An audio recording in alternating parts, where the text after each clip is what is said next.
Hi everyone, my name is Himawan Tribayumurti Petrus from Kacamata University, and on behalf of my research group, Sustainable Mineral Processing, I would like to present our research work on geothermal beyond energy, circular valorization of geothermal brine, sustainable recovery of valuable minerals for clean energy, green industry, and advanced material application.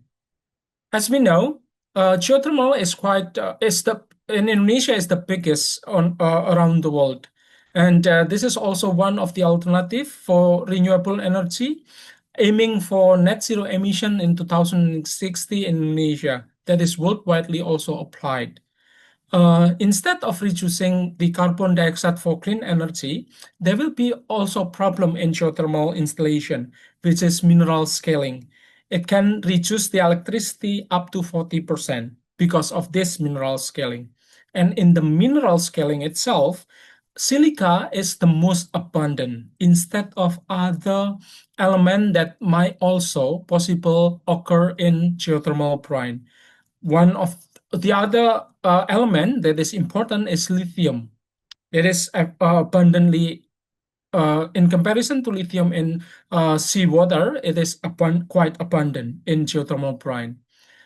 Having the fact that silica is most abundant mineral scaling in geothermal, it will closely related to food security in Indonesia, because in some part of land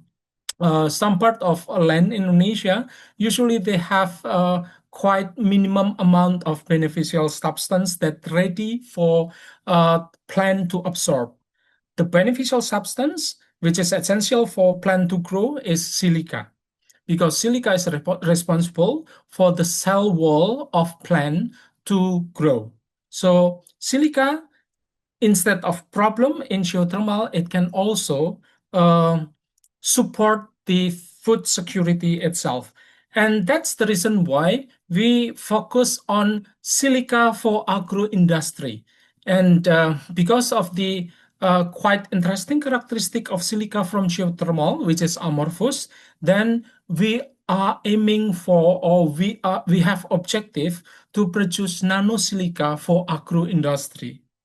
And within 10 years of more than 10 years of research, actually we can produce nanosilica for agro industry, and it has a very positive evidence, not only increasing the productivity up to 50%, it depends on the soil as well as the plant itself, but also the growth of the plant, it can be enhanced.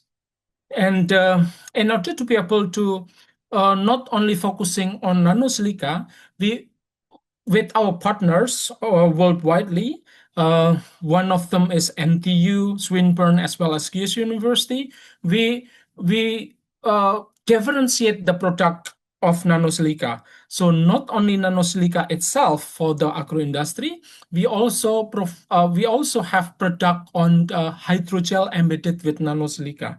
Why? Because in Indonesia, most of the land, especially in eastern part of Indonesia, is quite marginal, at where their plantation usually depends on the existence of water. So having the hydrogel with nanosilica, with swelling ratio higher than 500 times, we can apply this as an alternative to withstand or to catch water from the air, so the plant can be planted not only during the rainy season, especially in eastern Indonesia, but also in dry season.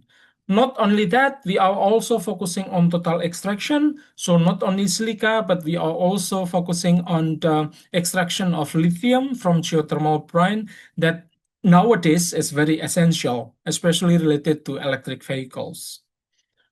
So this is the implementation that we have in terms of agro industry of nanosilica. So not only in laboratory scale that we've done, but we also have implement the nanosilica into Paddy's field in the area of 4,000 meters square, with the, as I mentioned previously, with the increasing productivity up to 50%.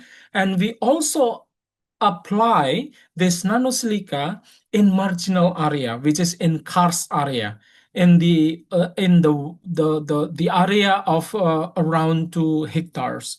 In the karst area, what we plant is not paddies, but we plant production plant, for example, fruit there. So we have avocados, we have mango, we have papaya, and it seems that, not it seems, but the result is that the productivity as well as the growth of the plant, it's quite promising. It's quite positive, the result.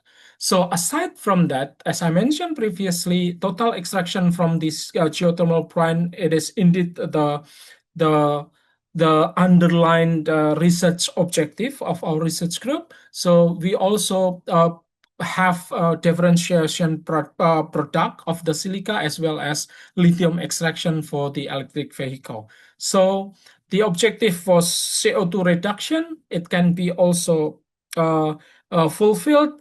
The objective of having sustainable renewable energy in terms of geothermal by eliminating the mineral scaling, it can be also fulfilled. And then at the end, the third one, the third objective that is also very important, which is food security, it also can be impacted there or implemented there by having nanosilica with a higher productivity of plant as well as uh,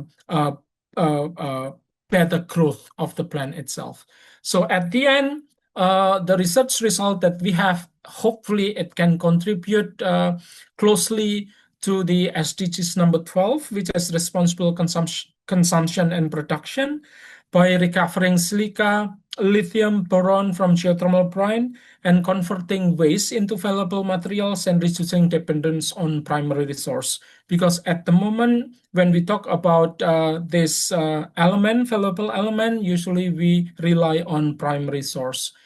And not only SDGs number 12, this research result from our research group also support the SDGs number 9, which is clean modular recovery system integrated into geothermal plants, and then SDGs number 13.1, which is the mineral recovery, avoided emission and reduced water use compared to conventional mining. SDGs number 8.5, training program and SMEs development, promote green employment and inclusive economic opportunities. And SDGs number 11, which is collaboration with local farmers group, enable community-based innovation and adoption.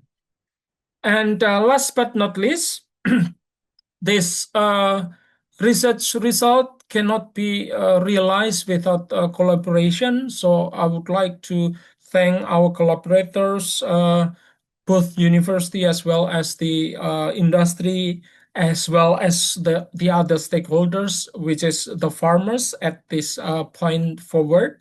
So at the end, I would like to say, from heat beneath our feet to a sustainable pit, harnessing the power of geothermal brine for a greener tomorrow. Thank you.